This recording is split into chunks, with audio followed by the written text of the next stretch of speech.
સ્વિટ્ઝરલેન્ડના દાવોસમાં આયોજિત world economic ફોરમમાં ગુજરાતની ગૂંજ જોવા મળી।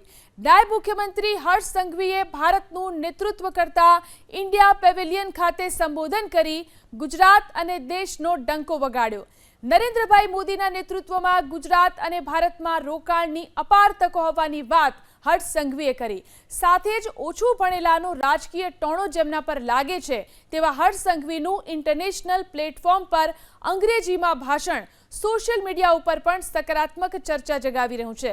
તેમણે વૈશ્વિક મંચ પરથી ગુજરાતની આર્થિક શક્તિ અને પીએમ નરેન્દ્ર મોદીના વિકસિત ભારતના સ્વપ્નને સાકાર કરવાના રોડમેપ વિશે મહત્વની વાતો કરી। મોદીના નેતૃત્વમાં આપણે સૌ એક જ એજન્ડા સાથે અહીં આવ્યા છીએ અને તે છે ભારતને 2047 સુધીમાં વિકસિત રાષ્ટ્ર બનાવવા। ભારતને 2014થી પીએમ મોદીનું મજબૂત નેતૃત્વ મળી રહ્યું છે, પરંતુ ગુજરાતને તેમના વિઝનરી નેતૃત્વનો લાભ ઘણા લાંબા સમયથી મળી રહ્યો છે। વાઇબ્રન્ટ ગુજરાત ગ્લોબલ સમિટ અને તાજેતરમાં યોજાયેલી રિજનલ વાઇબ્રન્ટ ગુજરાત સમિટ અભૂતપૂર્વ સફળ રહી છે।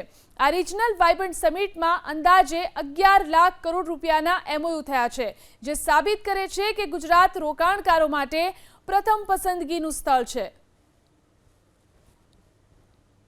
We are not only representing our states, we are representing our nation with a common agenda to show our skills, our capacity and our governance.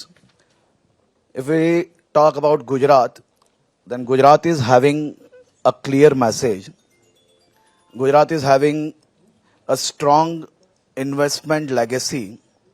In Vibrant Gujarat 2024, Gujarat has got the interest of more than 45 lakh crore rupees MOUs. And in recent time, in last 3 months, in regional Vibrant Gujarat, Gujarat has got interest of more than 11 lakh crore MOUs. So Gujarat is here to see the new opportunities in AI, defense, GCC, the textile parks, financing new investment plans. So we are here to learn, we are here to get more opportunities for our state, for our nation.